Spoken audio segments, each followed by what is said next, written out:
Avenue. Mayor and council members, this is a day that I sincerely hoped would not come. No matter how hard we fought to keep it from happening, you finally turned your backs on us and steamrolled ahead with your plan to destroy the Ryan House. This action profoundly saddens those of us who worked tirelessly to stop it. But what really cuts like a knife and hurts all of us as a community is the callous, underhanded, deceitful, and downright dirty tactics the city used to carry out this heinous act.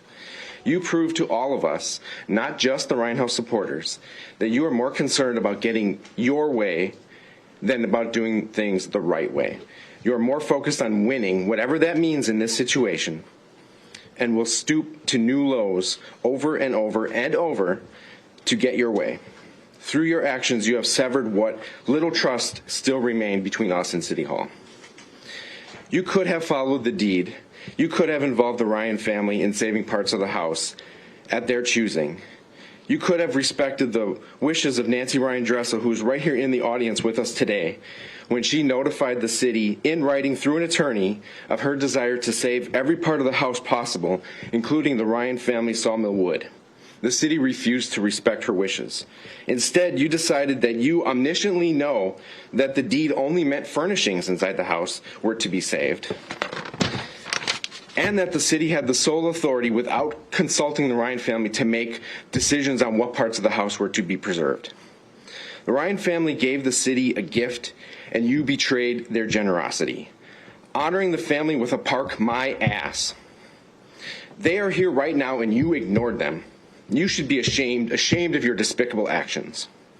Then, to add insult to injury, we were forced to endure a city council study session not more than 4 days later, during which city staff sat here smiling and asking for $22 million to finish the remaining work on Heritage Park. $22 million. That is 10 times the value, the $2.2 million price tag that you assigned to the Ryan House. 10 times that amount. Make no mistake about this. This was a choice. It was never about the money. This was a choice by city staff to abandon the history and the heritage of our community in search of some delusions of grandeur. I know you are sick of hearing from us, but I don't care. We're not going away. It's time to stop the lies and the propaganda coming from City Hall. I want to know what you think about your actions and how this was done. I already know the spin coming from the communications director, and I certainly don't want to hear what the city attorney tells you to tell us. I want to know how you feel. We deserve answers, and we demand accountability. Thank you for your comments. Next. The next.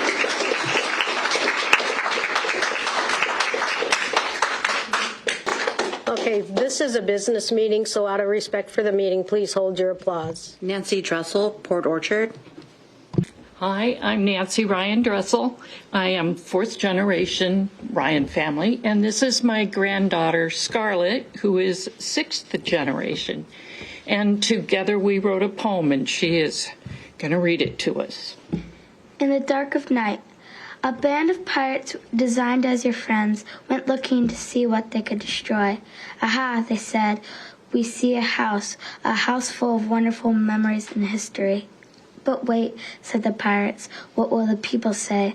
The people cried and wailed, please know, we love our house with its beauty and its grace. Who cares, said the pirates, we need this place for the people to play. Away with this house, we shall declare it unsafe. And so they tore it down with all their might in the dark of night. Shame on Sumner. May all remember who brought this tragedy in the dark of night. You destroyed her history also. She never had a chance to go into the house. And yeah, I'm just ashamed. Shame on all of you. The next person is Adeline Rand. Thank you for your comments. It's Adeline Ryan. Thank you. No problem. I'd like to start off by thanking the mayor and the city council for inspiring me to go get my master's degree and seek knowledge in land use policy and planning so that I can prevent things like this happening wherever I choose to live. I dedicated 1 year of my life to service with AmeriCorps in rural Eastern Oregon. I worked with the Visitors Association there. We covered 11 counties. Guess what the main asset of all of these towns, what all of these city councils, all of these mayors, all of these chambers valued the most? Their historical buildings, their historical downtowns. They knew what drives tourism dollars. I know there was 11 counties. That was the main source of income. That's what visitors want. And you guys are just not listening. However, you have to take a step back. What is Sumner? How are you marketing it? Well, if you keep sticking with a small town charm, and you have modern, ugly buildings, and have destroyed everything that makes it charming, and 7-story high-density housing, there is no small town charm. There is no small town.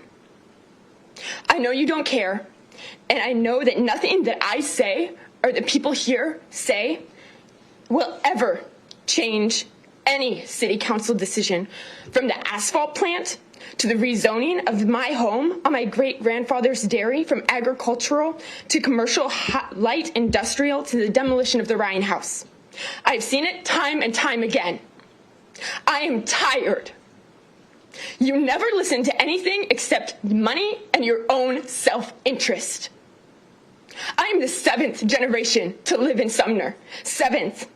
My great-great-great-great-grandfather was dock spinning, the wagon train doctor who came over with Ezra Meeker. My ancestors have made the conscious decision to live in Sumner, and because they saw a future here. They helped build Sumner's foundations. With the City of Sumner's clear intentions that my words, my concerns, my home, and what is supposed to be our history does not matter. I will likely be the last. I can no longer see my future here. Sumner is no longer my home. Henderson, Amanda Henderson. Okay. Do I need to state my address and all that, or you got? Okay, you know where I live. You do. Yeah, you know where I live. I got a picture of it. You need to state your name and address, please. She already started my clock. There's a picture here. I don't know if you guys can zoom in. On March 28th, 2024, Mayor Hayden's in here, Ryan Windish, former Mayor's son Dave Inslow, Andy Elfers is in here. This is a ribbon cutting ceremony for the apartments that were illegally built around my house with no notice. Demolition destroyed my house. It's cost me $85,000 to fix it. I was ghosted by the city and the city attorney, and my attorney was as well. Spent our life savings with an attorney. The only reason to this day that we just got our house fixed about 3 months ago was because my dad passed away last year and left me enough money to fix it. And you know what that money should have gone towards? Those 3 kids, look at them. Show them respect and look at them. You stole that money from them. That was their college fund. I had to fix my house because you have a city inspector that did not hold anybody accountable, didn't follow the laws, nothing. Nothing. I don't know why Ryan Windish doesn't have a seat up here, because he's running the show. We all know that now. I've done enough digging. If your name's in this binder, you owe my children an absolute apology. That's why this is personal. The Ryan House, I care for it dearly, but it was just a symptom of what I was already dealing with for a whole year before the Ryan House even came up. I had been attending these meetings, and me and my family were the only ones here. And then finally, the Ryan House came and woke up the rest of the freaking city to what's really, really happening here. And the fact that you still haven't even looked at them? Come on, dude. Like, oh. It is a home of a disabled veteran and 3 children. That's what you guys did to it. That's what you did. And nobody's held responsible. Nobody's been held responsible at all. I understand you can't just write me a check for what you did. I understand that. I tried. We tried. And I'm exhausted. I haven't slept in 3 years trying to figure out how I'm going to fix this while we're dumping buckets of water because the demo shook the chimney away from my house and water poured in for 2 years. My walls were here, my floor was here. I had towels shoved in to keep rodents and bugs out of my children. And I got ghosted by you guys. And you guys go and have a celebration. You are 20 feet away from the damage to walk in the door to these apartments. I can't. We had a job lined up in Idaho. We were supposed to move the month after this construction started. You stole our lives away from us. So if you guys get sick and tired of looking at my face, I'm only here because of Ryan Windish and a few other people who dropped the freaking ball and didn't want to make it right. The Ryan house is just a symptom. And most of these people in this book, guess what? I've done some research. Got freaking promotions since now. None of them are fired. None of them are fired. None of them. I don't have an apology from any of you. I don't have anything. Andrea told me the city can't make the developer or construction follow the approved plans. What the hell is the job title of a city inspector then? That had only been on the job 2 months and you gave him this big of a project? And he knew half the construction workers? I hope you guys all have the day you deserve for the rest of your lives. Casey, there'll be no applause.